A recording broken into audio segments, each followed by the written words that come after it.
Hello everyone. हमारा topic चल रहा था रिपोर्टिंग अंडर कारो का। और लास्ट सेशन में हमने क्लॉज नंबर 3, 4, 5, 6 उनको कवर अप किया था। इस सेशन में हम clause number 7, 8, 9, clause number 7 statutory dues का, क्लॉज नंबर 8 अनरिकॉर्डेड इनकम का and clause number 9 repayment of dues का, इन 3 क्लॉजेस को कवर अप करेंगे। क्लॉज नंबर 7 स्टेट्यूटरी ड्यूज का क्लॉज है। इसके अंदर 2 पार्ट्स हैं, 2 सब क्लॉजेस हैं, एक अनडिस्प्यूटेड ड्यूज का और दूसरा डिस्प्यूटेड ड्यूज का। अनडिस्प्यूटेड ड्यूज में जितने भी रेवेन्यू लॉ हैं या एनी अदर स्टेट्यूटरी ड्यू, चाहे वो लेबर का है या एनी अदर स्टेट्यूटरी जो लॉ के अंदर पेएबल है बाय अ कंपनी, वो कवर है। इसके पार्ट नंबर बी में जितने डिस्प्यूटेड स्टेट्यूटरी ड्यूज हैं उनको कवर अप किया गया है। अर्लियर कारो 2016 के अंदर डिस्प्यूटेड ड्यूज में सिर्फ रेवेन्यू लॉस को कवर अप किया जाता था, बट कारो 2020 के अंदर जितने भी डिस्प्यूटेड स्टेट्यूटरी ड्यूज हैं सबको कवर अप किया गया है। यह एक चेंज है कारो 16 से कारो 2020 के अंदर पैरा 3 क्लॉज नंबर 7 का। स्टार्ट करते हैं। मैं पहले आपको इसकी एक रीडिंग करा देता हूं, देयर आफ्टर फिर इसकी डिटेल्ड एनालिसिस करेंगे। Whether the company is regular in depositing undisputed statutory dues, जिन पर किसी तरह का कोई झगड़ा नहीं है, कंपनी अपनी लायबिलिटी को एक्सेप्ट करती है, including goods and service tax, provident fund, employ state insurance, income tax, sale tax, service tax, custom duty, excise duty, VAT, cess and any other statutory dues. Means सारे के सारे जो dues law की requirement के अंदर payable है bye a company, सब की बात कर ली गई। Any other statutory dues word डाल दिया गया। टू द एप्रोप्रिएट अथॉरिटीज, तो पहली पॉइंट तो रेगुलरिटी के ऊपर हो गया कि क्या कंपनी रेगुलर है, और यदि कंपनी रेगुलर नहीं है, कितना अरियर है आउटस्टैंडिंग स्टेट्यूटरी ड्यूज का as at the last day of the financial year concern for a period more than 6 months from the date when they become payable, it shall be indicated. So para 3 के clause 7 के part number A में regularity and outstanding dues for a period more than 6 months की reporting है। Number 2, where statutory dues referred above have not been deposited on account of any dispute, कितना amount and the forum where the dispute is pending shall be mentioned। तो clause number 7 के अंदर हमारी discussion 2 चीजों पर आएगी। Para 3 clause 7, इसका ए part कहता है अनडिस्प्यूटेड, मींस किसी तरह की कोई भी डिस्प्यूट नहीं है, कंपनी अपनी लायबिलिटी को एक्सेप्ट करती है। स्टेट्यूटरी ड्यूज मींस जो कंपनी की लायबिलिटी है under the provisions of law के प्रोविजंस के अंदर। कुछ एग्जाम्पल्स दिए गए जैसे GST, sale tax, service tax, excise duty, custom duty, provident fund, employ state insurance etcetera, और लास्ट में एक वर्ड लिखा एनी अदर स्टेट्यूटरी ड्यूज। तो क्या कंपनी अपने इन अनडिस्प्यूटेड स्टेट्यूटरी ड्यूज को रेगुलरली डिपॉजिट करा रही है विद द एप्रोप्रिएट अथॉरिटीज? यदि इसका जवाब है यस, तो आप सिंपल रिपोर्ट कर दीजिए company is regular in depositing the undisputed statutory dues. But यदि इसका जवाब है नो, इन दैट केस आपको अरियर की रिपोर्टिंग करनी है, मींस आउटस्टैंडिंग है, कंपनी रेगुलर नहीं है और आउटस्टैंडिंग है for a period more than 6 months as on balance sheet date. अब देखिए जरा, नंबर 1 में यहां पर एक छोटे सा एग्जांपल ले रहा हूं। एक कंपनी अपने प्रोविडेंट फंड को टाइमली डिपॉजिट नहीं कराती, टाइमली डिपॉजिट नहीं करा रही, लेकिन जो आउटस्टैंडिंग है as on balance sheet date वो सिर्फ 2 मंथ ओल्ड है। तो हमारी रिपोर्टिंग कैसे होगी? हम लिखेंगे कंपनी इज रेगुलर या company is not regular. Outstanding पड़े हैं, company is not regular in depositing the provident fund with the PF authorities. However, no amount exists as on balance sheet date which is outstanding for a period more than 6 months। 6 महीने से ज्यादा पुराना outstanding कोई भी नहीं है। लेकिन मान लीजिए जीएसटी है, जून एंड जुलाई 2020 के मंथ का 31 मार्च 2021 तक भी डिपॉजिट नहीं कराया गया, देन क्या इसकी रिपोर्टिंग आएगी? Yes, it requires reporting. इस अमाउंट को हमें रिपोर्ट करना पड़ेगा। तो पहला पॉइंट तो यह हो गया, क्या कंपनी रेगुलर है in depositing the statutory dues with the appropriate authorities? यदि हां, बात खत्म।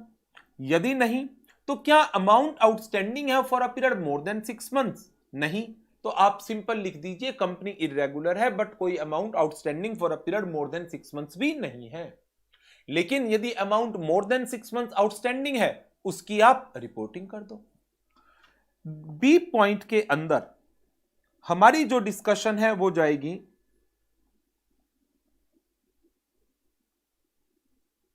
अनडिस्प्यूटेड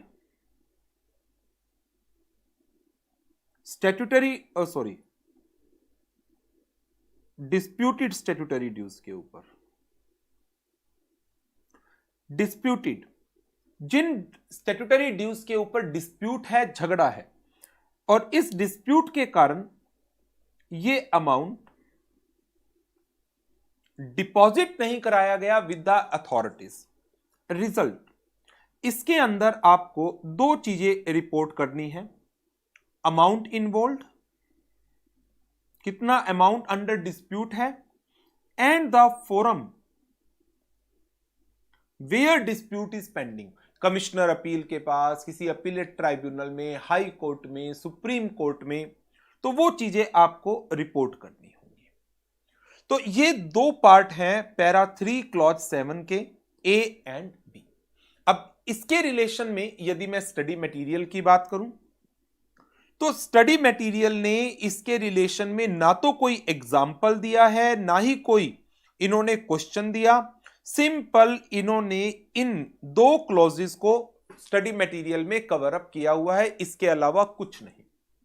बट जैसे मैंने आपको पहले वाले क्लॉजेस के गाइडेंस नोट के कुछ इंपॉर्टेंट पॉइंट्स बताए हैं, तो इसी तरह से इस गाइडेंस नोट के, इस क्लॉज के भी गाइडेंस नोट के कुछ इंपॉर्टेंट पॉइंट हैं जो मैंने यहां पर कवर अप किए हैं और आपको करने चाहिए।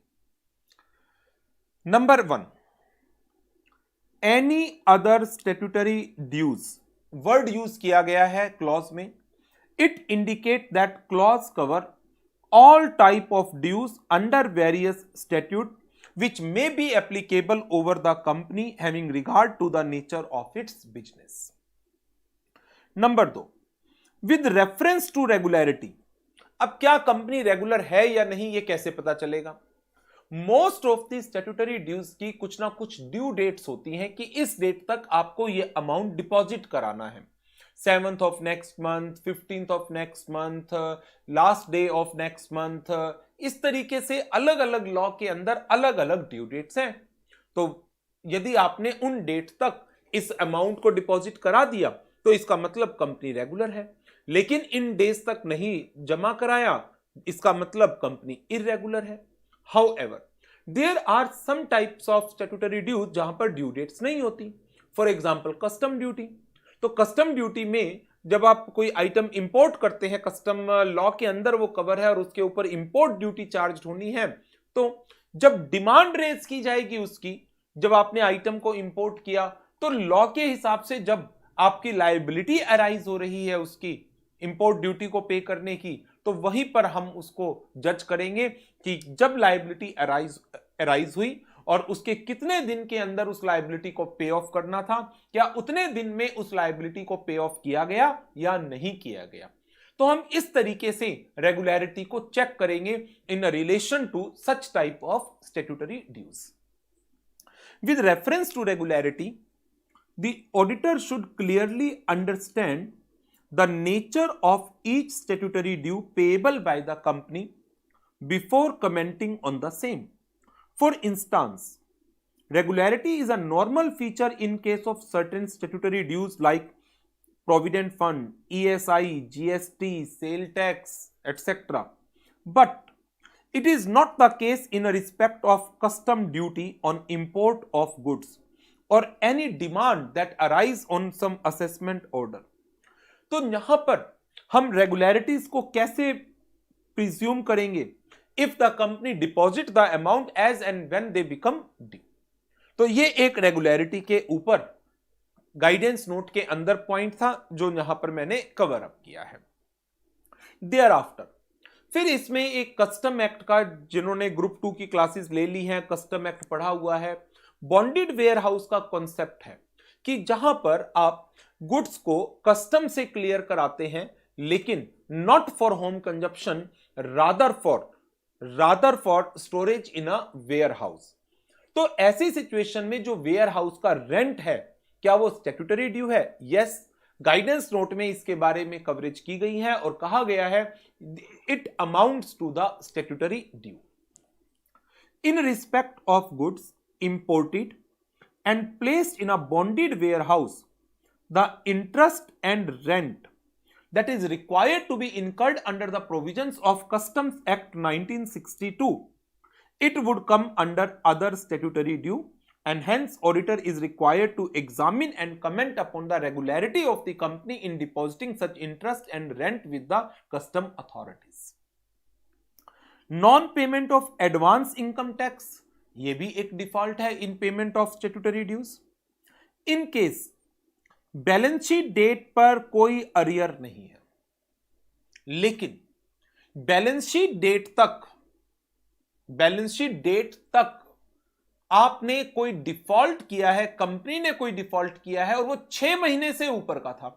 मान लीजिए जून 2020 का कोई स्टैट्यूटरी ड्यू मार्च 2021 में पे किया गया, ड्यू पेड, क्या इसकी रिपोर्टिंग करनी पड़ेगी?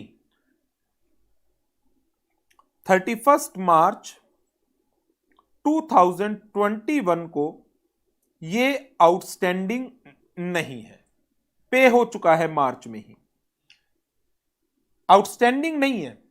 बट गाइडेंस नोट कहता है कि यदि कोई भी स्टैट्यूटरी ड्यू 6 मंथ से ज्यादा अरियर के ऊपर पे किया गया है ड्यूरिंग द ईयर, उसकी रिपोर्टिंग होनी चाहिए। In case where there are no arrear on the balance sheet date but company has been irregular during the year in depositing the statutory dues, the auditor should state this fact while reporting under this clause. For the purpose of this clause, disputed का मतलब क्या है?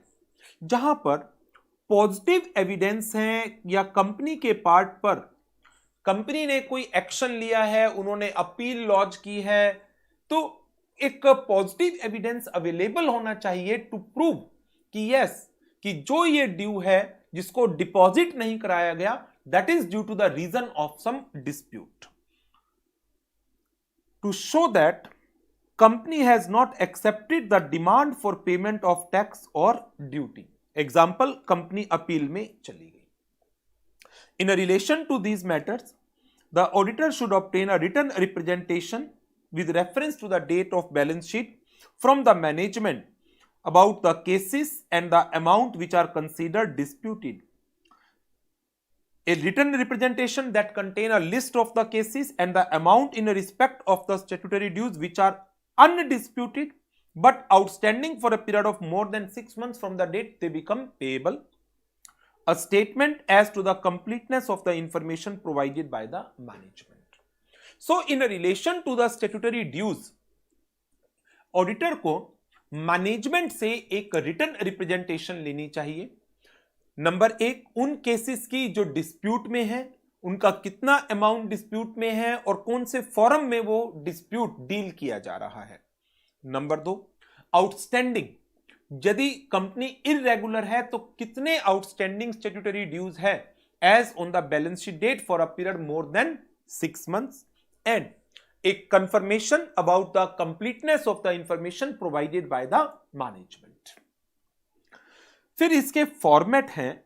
वैसे तो study material ने cover कर नहीं रखे, बट एक पास्ट एग्जाम में जो क्वेश्चंस फ्रेम किए गए थे इसके, उसके बेसिस पर I am of the opinion कि ये फॉर्मेट आपको याद करने चाहिए. Statutory dues which are outstanding for a period more than 6 months, इसका फॉर्मेट कौन से एक्ट के अंडर, ड्यूज की नेचर, अमाउंट, कौन से पीरियड को ये ड्यू बिलोंग करते हैं, ड्यू डेट क्या थी, किस दिन पेमेंट हुई, and remarks if any. Disputed dues की detail, name of the act, nature of dues, amount, कौन से पीरियड को ये अमाउंट बिलोंग करता है. ये चारों पॉइंट पहले सेम है. आगे forum where dispute is pending and the remarks if any. तो ये गाइडेंस नोट के की पॉइंट है पैरा 3 क्लॉज नंबर 7 के. इसके रिलेशन में अब स्टडी मटेरियल में तो कोई क्वेश्चन नहीं है, बट पास्ट एग्जाम्स में इसके ऊपर क्वेश्चंस फ्रेम किए गए हैं जिनकी आपको प्रैक्टिस जरूर जरूर जरूर करनी चाहिए. मैं आपको उन क्वेश्चंस को कवर अप करा रहा हूं क्वेश्चन बैंक में से.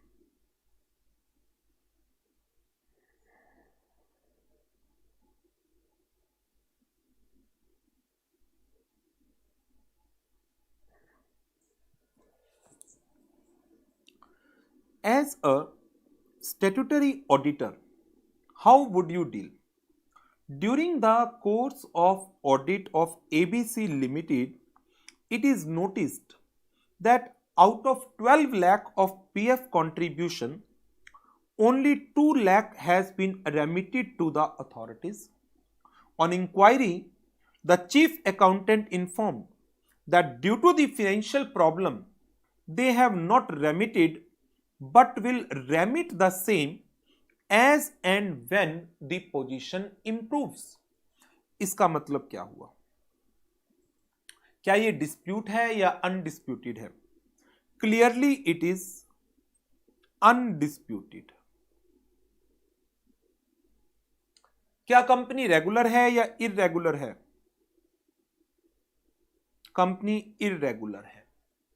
क्या कोई अमाउंट पड़ा है outstanding for a period more than 6 months as on balance sheet date? ऐसी जानकारी क्वेश्चन में नहीं है.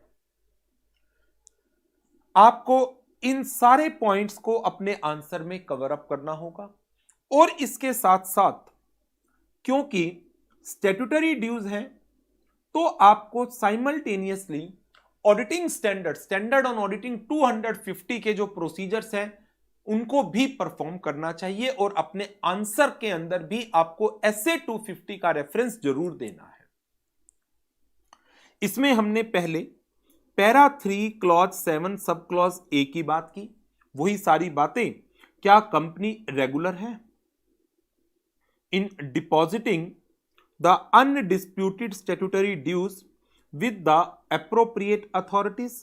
यदि नहीं, outstanding statutory dues for a period more than 6 months as on the last day of the financial year. SA 250, it requires the auditor to obtain sufficient appropriate audit evidence regarding compliance with the provisions of those law and regulation that may have a direct effect on the determination of material amount and disclosures in the financial statement. आपको ध्यान हो यदि तो S A 250 में हम सारे law को दो कैटेगरीज में बांटते थे, दोज लॉज जिनका डायरेक्ट इंपैक्ट पड़ रहा है फाइनेंशियल स्टेटमेंट पर और दूसरा जो इनडायरेक्टली इफेक्ट डालते हैं। ये statutory dues provident fund direct effect डाल रहा है, तो हमें इस लॉ की कंप्लायंस के एविडेंसेस को कलेक्ट करने की जरूरत है और एविडेंस हमारे सामने है that law has not been complied with. तो इसका फाइनेंशियल स्टेटमेंट्स पर क्या इफेक्ट पड़ेगा वो भी हमें एसए 250 की अकॉर्डिंग डिटरमाइन करना है और अपनी ऑडिट रिपोर्ट के अंदर जहां पर भी मॉडिफिकेशंस की रिक्वायरमेंट है तो वो हम कवर अप करेंगे और इसके साथ साथ कारों में रिपोर्टिंग आएगी।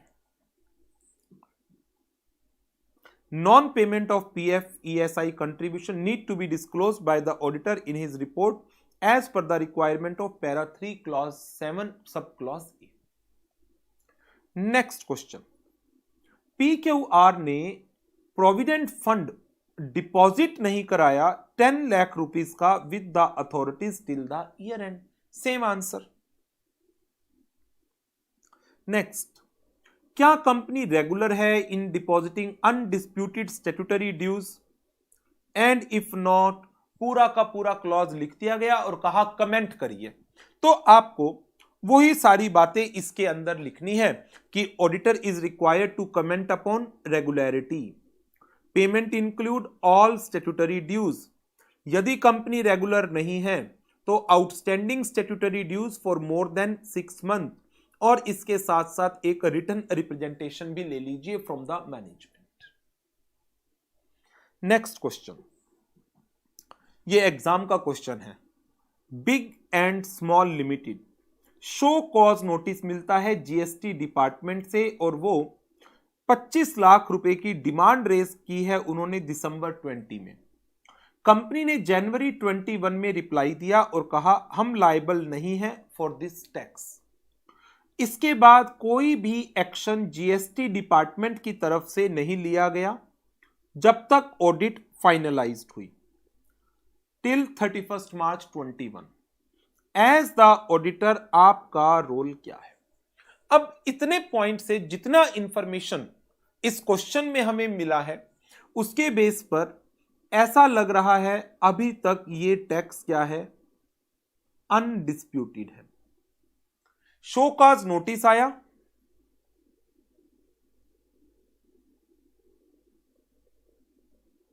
विद डिमांड, कंपनी ने रिप्लाई दे दिया हमारी लायबिलिटी नहीं बनती। उसके बाद अभी आगे कुछ भी नहीं हुआ।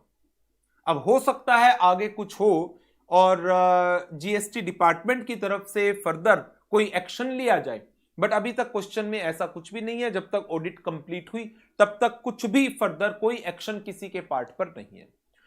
तो ऑडिटर को क्या para 3 clause 7 sub clause A में रिपोर्टिंग करनी चाहिए? पैरा 3 क्लॉज 7 बी में कोई रिपोर्टिंग होगी? मेरे हिसाब से तो नहीं होगी। Auditor need not to report on this. हां, फैक्ट में be stated, fact may be stated।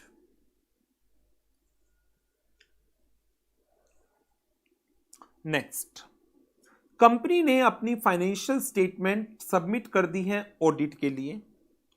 Audit assistant की ऑब्जर्वेशन है और वो आपके नोटिस में डाल रहा है 17-18 का असेस इनकम टैक्स 125 लाख का अपील पेंडिंग है।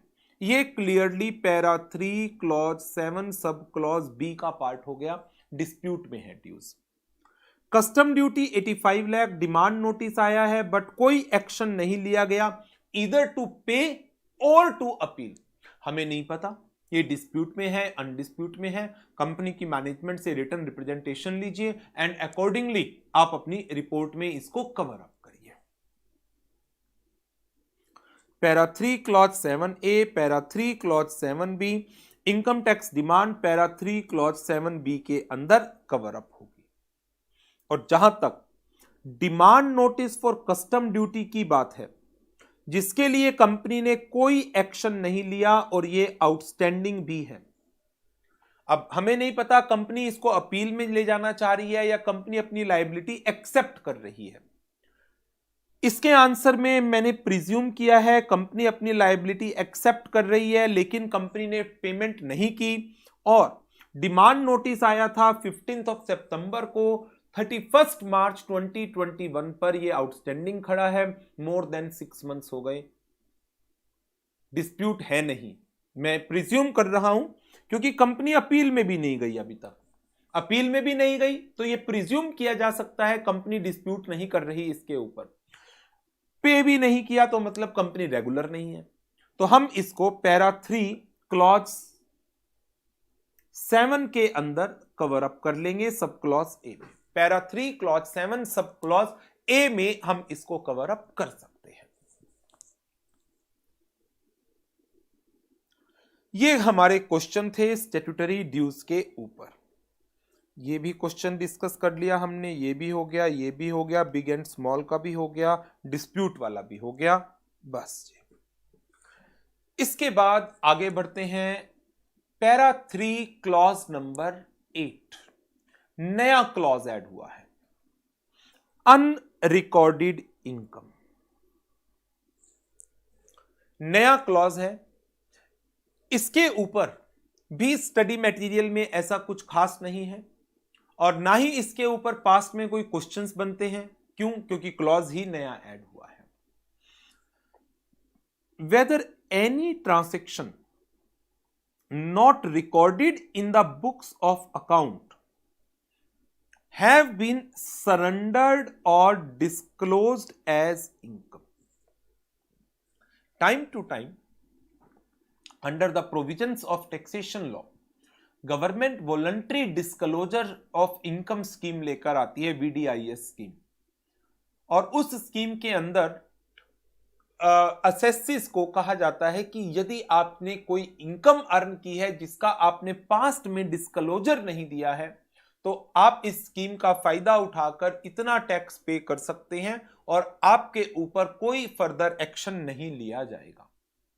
तो यदि ऐसी कोई इनकम किसी भी कंपनी ने सरेंडर की है इनकम टैक्स एक्ट के अंदर या फिर उसको डिस्क्लोज किया है, वो इनकम जो बुक्स ऑफ अकाउंट में नहीं दिखाई थी, पहले आपने रिकॉर्ड नहीं की थी, उसकी रिपोर्टिंग यहां पर आएगी।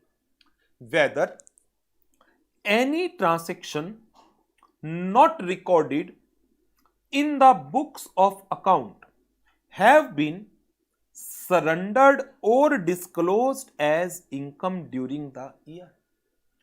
यदि हां, देन कितना अमाउंट है उस अनरिकॉर्डेड इनकम का जो आपने डिस्क्लोज किया है, क्या अब आपने उसको बुक्स ऑफ अकाउंट में डील कर किया? Has been properly recorded in the books of account during the year. क्या करंट ईयर में आपने उसको प्रॉपरली रिकॉर्ड किया है बुक्स ऑफ अकाउंट में, अब उसका इफेक्ट दिखाया है? जो इनकम आपने पहले रिकॉर्ड नहीं की थी, पहले डिस्क्लोज नहीं की थी, अब आपने सरेंडर की, डिस्क्लोज की, तो क्या प्रीवियसली अनरिकॉर्डेड इनकम को, प्रीवियसली अनरिकॉर्डेड पास्ट में रिकॉर्ड नहीं किया था, अब आपने जब उसको डिस्क्लोज किया तो क्या अब उसका इफेक्ट दिखाया गया है बुक्स ऑफ अकाउंट में प्रॉपर या नहीं? ये हमारा छोटा सा क्लॉज है, clause number 8, para 3 clause number 8।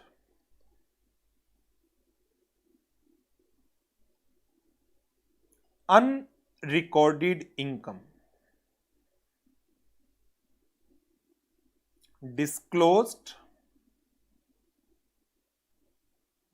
or surrendered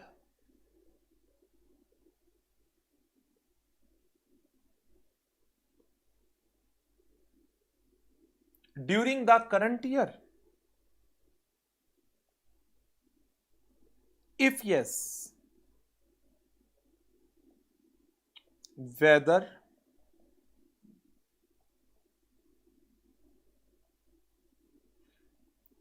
previously unrecorded income appropriately reflected या recorded in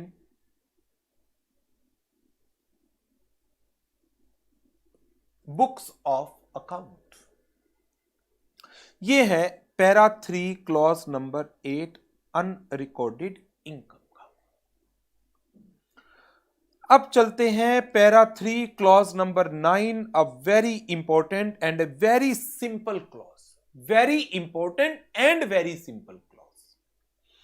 ये कहता है क्या कंपनी ने कोई लोन या फाइनेंशियल कोई लोन या बोरोविंग किसी बैंक से, गवर्नमेंट से, फाइनेंशियल इंस्टीट्यूशन से, डिबेंचर होल्डर से जो पैसा ले रखा था, क्या उनको पे करने में, रीपे करने में किसी तरह का कोई डिफॉल्ट किया है क्या?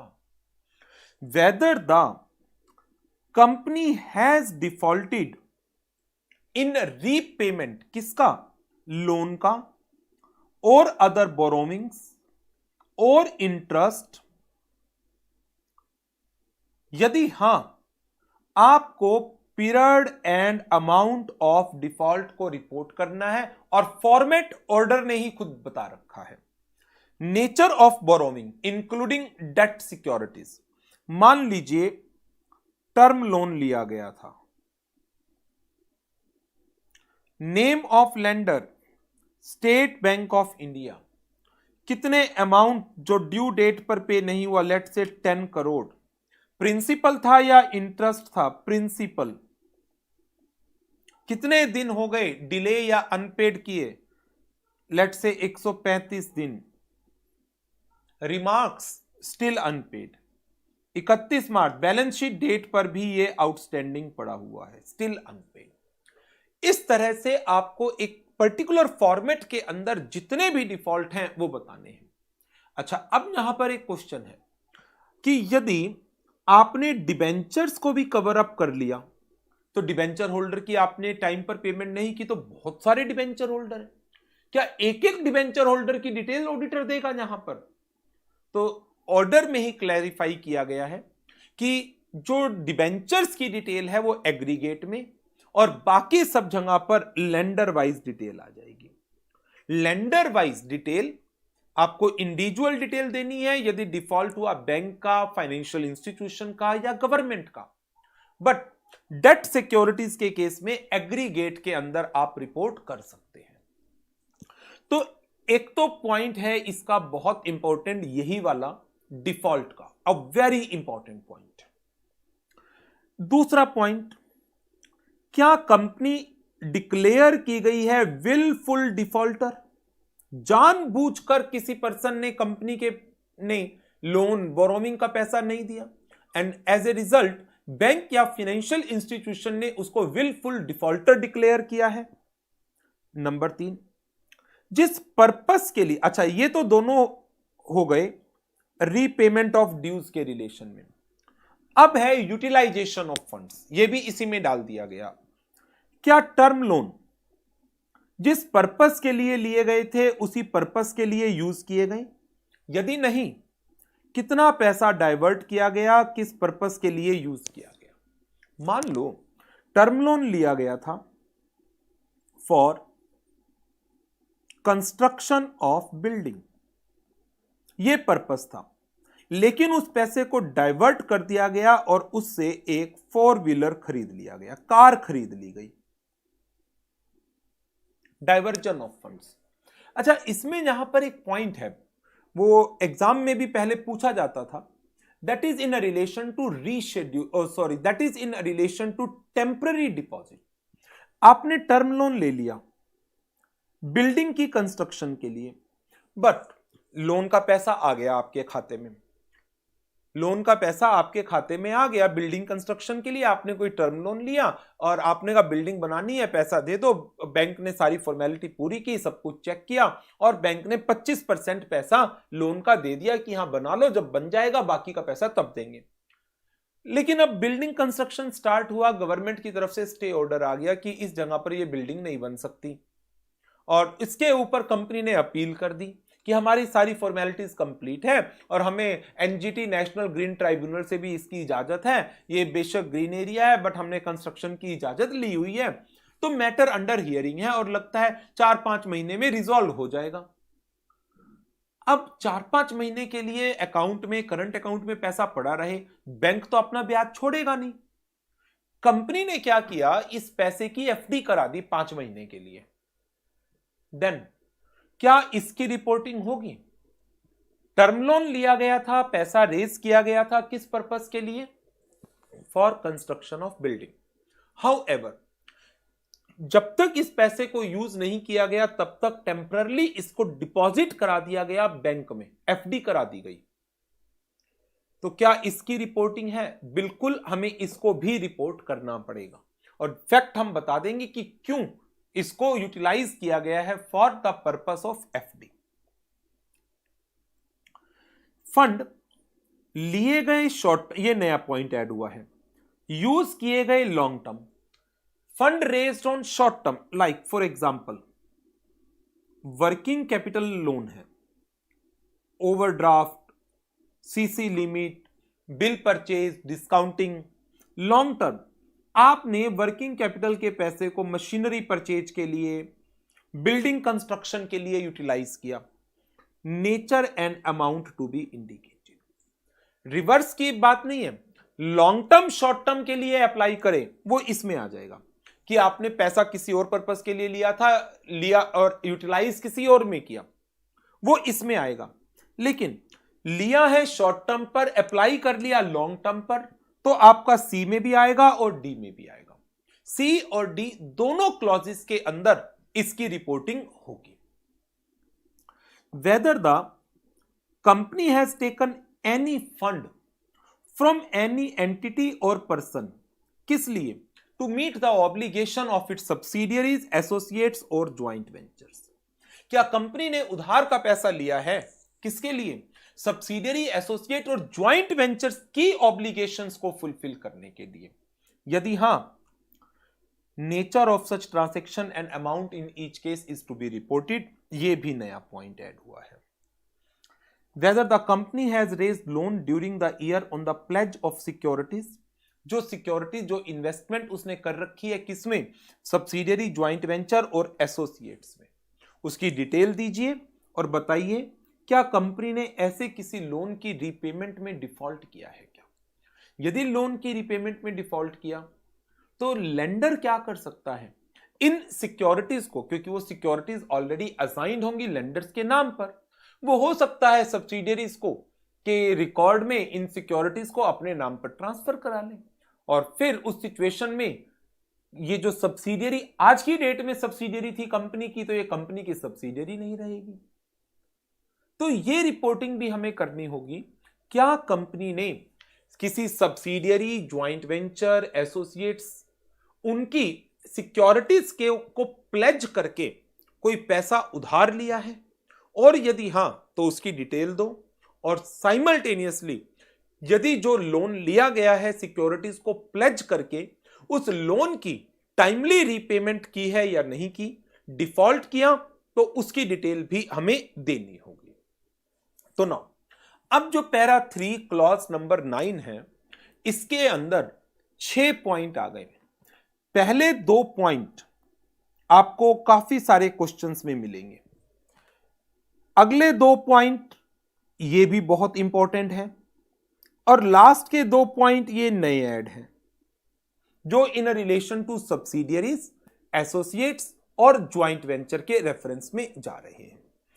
तो इसको एक बार तो मैं आपको स्टडी मटेरियल से दिखाऊं दूं, क्योंकि इसके रिलेशन में स्टडी मटेरियल में 2 एग्जाम्पल भी हैं और एक क्वेश्चन भी है। फिर हम इसको और फर्दर आगे डिस्कस करेंगे। ये चल रहा है हमारा clause number 9, A B C D E F. 6 point हम सारे के सारे कवर अप कर चुके हैं।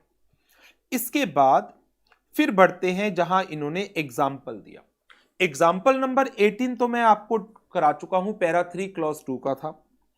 Example number 19,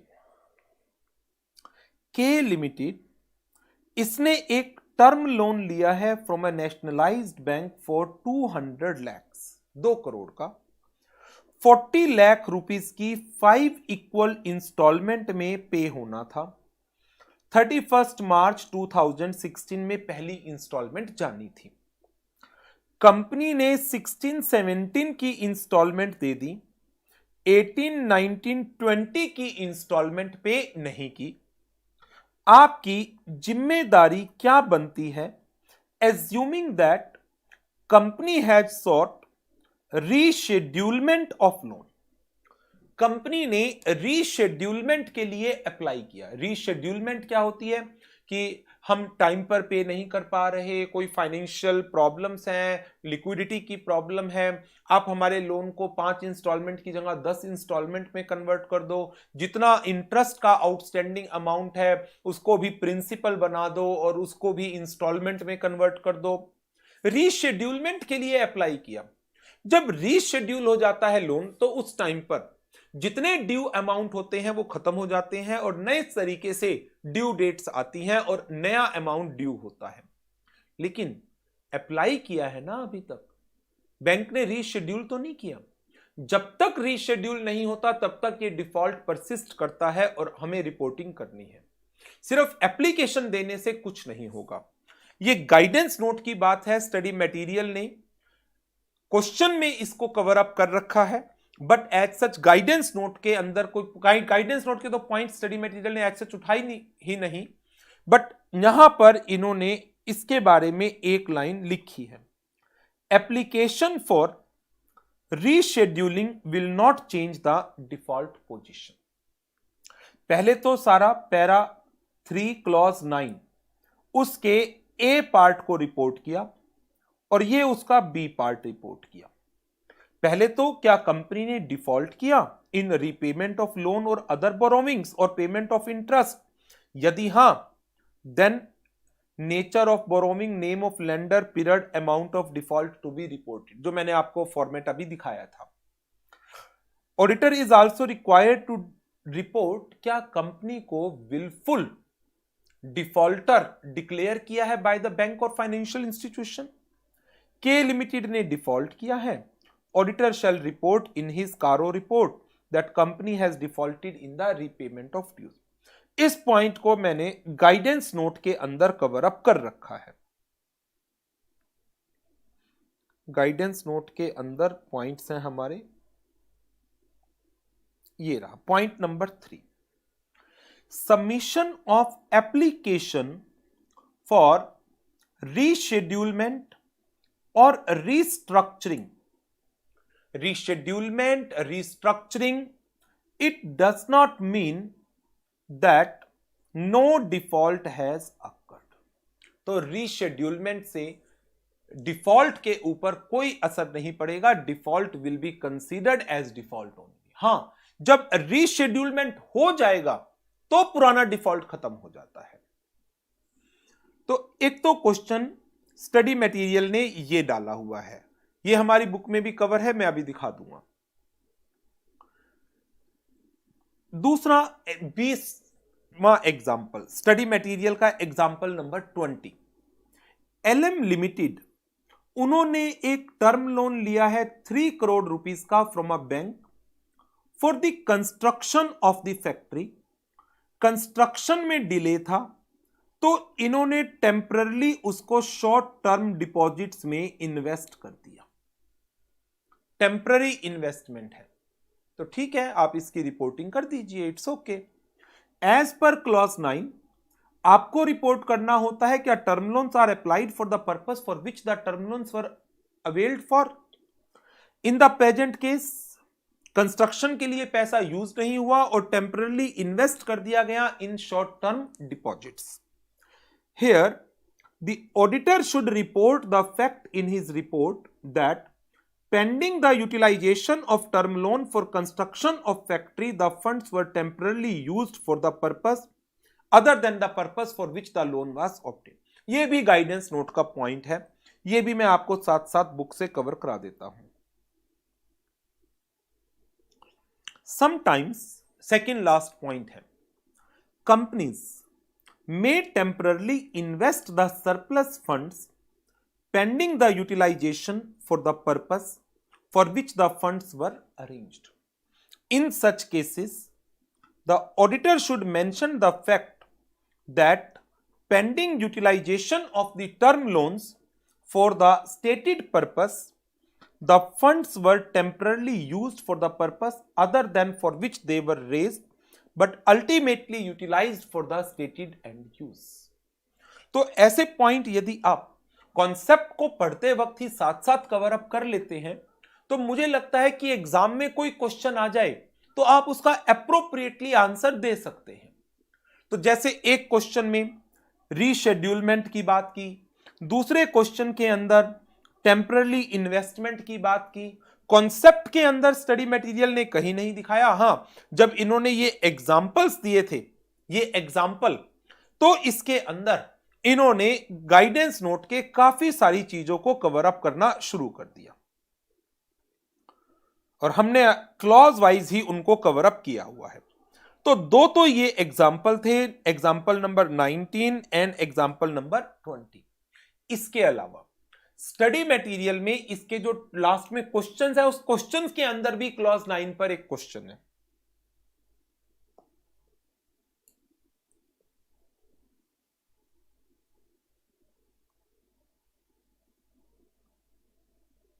Question number 7.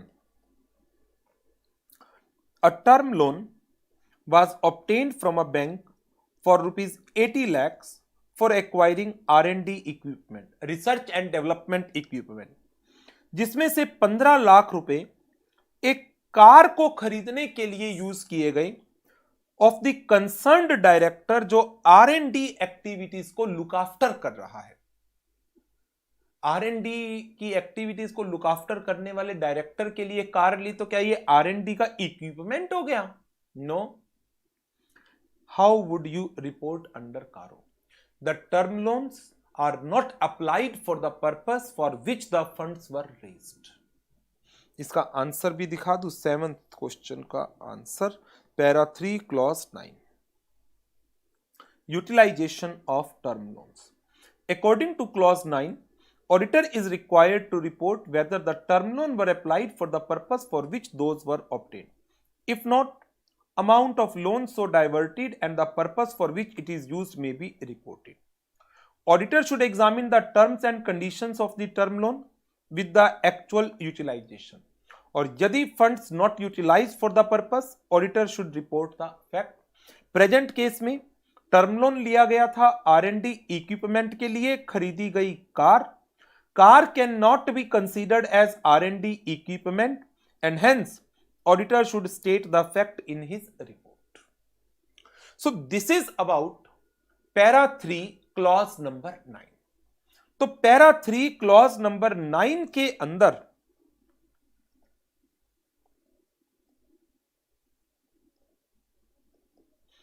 हमने 6 पॉइंट पढ़े। पॉइंट ए और बी एक जैसे हैं, सी और डी इकट्ठे चलते हैं, ई एफ अलग चलेंगे। ए डिफॉल्ट किया गया है इन रीपेमेंट ऑफ लोन और borrowings to any bank, financial institution, government including debt securities. Wilful defaulter, क्या किसी बैंक ने, फाइनेंशियल इंस्टीट्यूशन ने कंपनी को विलफुल डिफॉल्टर डिक्लेयर किया है? C, term loans were utilized for the purpose for which the loan were obtained. The funds raised for short term purpose applied for long term. Any loan availed to meet the obligations of subsidiaries, associates, joint ventures. And last point कि subsidiaries, associates, joint venture की securities को pledge करके क्या कोई loan avail किया गया है, और यदि हां तो क्या उस लोन की रीपेमेंट में कोई डिफॉल्ट किया गया है? तो ये 6 क्लॉजेस हैं जो पैरा 3 क्लॉज नंबर 9 के अंदर कवर अप होते हैं। अब मैं आपको गाइडेंस नोट के 3 पॉइंट तो मैंने आपको करा दिए, 2-3 पॉइंट जो क्वेश्चन में कवर थे, बट इसके अलावा भी कुछ और पॉइंट्स हैं जिनके ऊपर क्वेश्चन फ्रेम हो सकते हैं और मैंने बुक में कवर अप किया है, तो एक बार वो भी मैं आपके साथ डिस्कस कर लेता हूं। Auditor should report the period and amount of all default that exist at the balance sheet date irrespective कि ये डिफॉल्ट कब हुए थे। दैट मीन्स यदि डिफॉल्ट हुआ है 2019 में, आप रिपोर्ट कर रहे हैं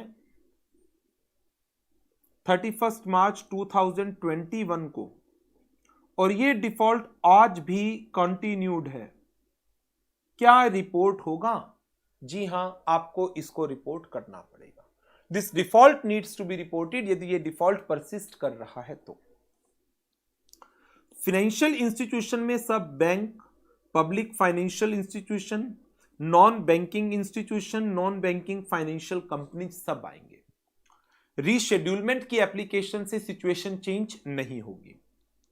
term loans, they are provided by bank and financial institution for acquisition of capital asset which they become the securities। means जिस एसेट को एक्वायर करने के लिए आपने टर्म लोन लिया जनरली वही एंड यूज होता है। लाइक आपने किसी मशीनरी के लिए टर्म लोन लिया, मशीनरी की ही सिक्योरिटी है और मशीनरी को के लिए ही आपको उसको यूज करना होता है। That means most of the cases में टर्म लोन उसका यूटिलाइजेशन एंड यूज फिक्स्ड होता है। Order is silent as to term loan from whom, क्या सिर्फ बैंक या फाइनेंशियल इंस्टीट्यूशन, जब हम इसको पढ़ते हैं लोन और अदर बोरोविंग, उसका कोई डिफॉल्ट है क्या? तो इसमें क्या सिर्फ bank, public financial institution, government यही कवर होंगे? नो, सारी एंटिटीज को कवर अप किया जाएगा। गाइडेंस नोट ने क्लियरली मेंशन किया है। That means the term loan obtained from entities और पर्सन अदर देन बैंक और financial institution would also be examined. Means यदि टर्म लोन सब्सिडियरी कंपनी से ले रखा हो, टर्म लोन सब्सिडियरी कंपनी से ले रखा हो और आप उसकी रीपेमेंट नहीं कर रही है कंपनी, क्या इसकी रिपोर्टिंग होगी? जी हां, यहां पर लेंडर है सब्सिडियरी कंपनी, तो इट डज नॉट मैटर कि आपने लोन बैंक या फाइनेंशियल इंस्टीट्यूशन से ना लेकर किसी कंपनी से लिया और इवन किसी डायरेक्टर से लिया, मान लो personal loan, then also default किया तो रिपोर्टिंग होगी। यदि टर्म लोन लिया गया है अगेंस्ट टाइटल डीड, जिसको आप लोन अगेंस्ट प्रॉपर्टी कहते हैं, एफडीआर एनएससी के अगेंस्ट डिमांड लोन कहते हैं, यहां पर जनरली एंड यूज फिक्स्ड नहीं होता कि किस पर्पस के लिए पैसे को यूज किया जाना है। Lender is not concerned with the purpose for which the loan is being obtained. तो ऑडिटर क्या करे? एंड यूज ही क्लियर नहीं है। For what purpose the amount is to be utilised, it is not clear at all. तो जब कोई चीज क्लियर नहीं है तो जबरदस्ती हम कैसे फाइंड आउट कर सकते हैं? मैनेजमेंट की रिप्रेजेंटेशन ले सकते हो किस पर्पस के लिए लिया गया था, या फिर आप इस फैक्ट को रिपोर्ट में लिख दीजिए that in the absence of detail, in the absence of information we are unable to state whether the funds were used for the purpose for which it is obtained, as end use is not clear at all. End use of the fund is not clear. That in the absence of any stipulation regarding the utilization of loan from the lender, auditor is unable to comment whether the term loans have been applied for the purpose for which the loans were obtained. Reporting format, nature of fund raise, details of default, amount, क्या उस default को subsequently rectify कर दिया गया या नहीं किया गया। क्वेश्चन इसके आई थिंक सारे हमारे हो चुके। ये स्टडी मटेरियल का क्वेश्चन था, R&D इक्विपमेंट वाला ये स्टडी मटेरियल का क्वेश्चन था, कंस्ट्रक्शन ऑफ फैक्ट्री का ये भी स्टडी मटेरियल का क्वेश्चन था। ये एक और क्वेश्चन है, ये मैं आपको करा देता हूं। During the financial year ended on 31 March 21, LM private limited इन्होंने बोरो किया टर्म लोन 1 करोड़ 20 लाख का, जिसमें 1 करोड़ रुपीस मशीनरी के थे, 20 लाख इरेक्शन के थे। 31 मार्च 2021 को कैपिटल और फ्री रिजर्व 50 लाख के हैं, टर्नओवर 7 करोड़ 50 लाख की है। कारो अप्लाई होगा क्या? पहली बात तो यही हो गई। कैपिटल 50 लाख, 1 करोड़ से नीचे, टर्नओवर 7 करोड़ 50 लाख, 10 करोड़ से नीचे। बट लोन देखना है अभी आउटस्टैंडिंग कितना था। बैंक ने 1 करोड़ रुपया वेंडर को दे दिया 31 दिसंबर को। मशीनरी कंपनी के यार्ड्स में पहुंच चुकी है। 28 फरवरी को 20 लाख रुपीस भी बैंक ने कंपनी के करंट अकाउंट में डाल दिए और कंपनी ने सारा पैसा यूज कर लिया for renovating it's administrative office building. Outstanding loan 1 crore 20 lakh रुपए, 1 करोड़ से ऊपर है। कंपनी बेशक प्राइवेट है, कारो अप्लाई होगा as outstanding loan exceeds ₹1 crore. Machinery को कैपिटल स्टॉक अंडर कंस्ट्रक्शन रखा गया। Comment as to the reporting issues, term loan लिया गया है मशीनरी की इरेक्शन के लिए, यूटिलाइज किया गया for renovating the office building.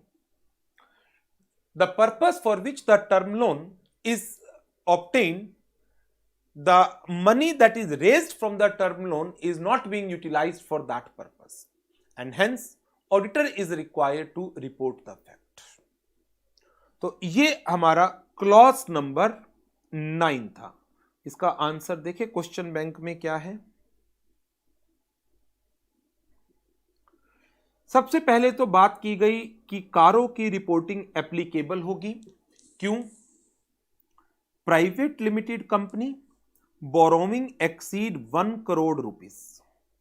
Para 3 clause 9 sub clause C, term loan were applied for the purpose for which the loans were obtained, if not the amount of loan so diverted and the purpose for which it is used needs to be reported. Present case में क्या हुआ, ये सारी कहानी question से आ जाएगी। Auditor is under obligation to report on the matters covered under CARO as borrowing exceed ₹1 crore, term loan for erection utilized for renovation of administrative office building, and hence auditor is required to state the fact in his audit report। तो ये था हमारा para 3 का clause number 9, जिसको हमने 3 categories में divide किया है। क्लॉज 9 के सब क्लॉज ए और बी एक कैटेगरी बन गई, सी और डी दूसरी कैटेगरी बन गई, ई और एफ तीसरी कैटेगरी बन गई। ये ऑल टूगेदर न्यू क्लॉजेज हैं, पहले कभी किसी कारो में नहीं आए। ये वाला क्लॉज पुराना क्लॉज है, कारो 2016 में भी था। ये वाला क्लॉज कारो 2003 में था, 16 में नहीं था।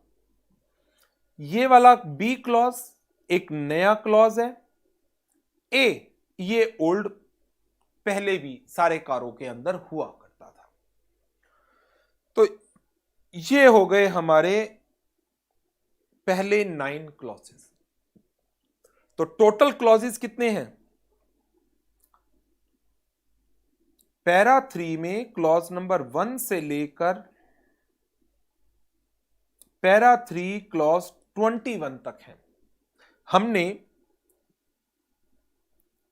पैरा 3 1 से लेकर 3 9 को कवर अप कर लिया और इसके अलावा एप्लीकेबिलिटी के साथ ही मैंने आपको कंसोलिडेटेड फाइनेंशियल स्टेटमेंट के रेफरेंस में पैरा 3 क्लॉज 21 भी करा दिया था।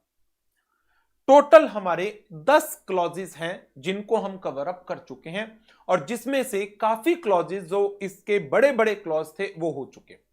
इसके बाद 2 या 3 क्लॉज ही हैं जिनके ऊपर सब्सटेंशियल टाइम हमारा लगेगा, बाकी सारे क्लॉज तो छोटे छोटे से क्लॉज हैं। तो इस सारे क्लॉजेस को हम टाइम साथ साथ रिवाइज भी कर रहे हैं, सारे क्वेश्चंस को भी डिस्कस कर रहे हैं, स्टडी मटेरियल को भी हम साथ साथ हमने कवर अप किया है।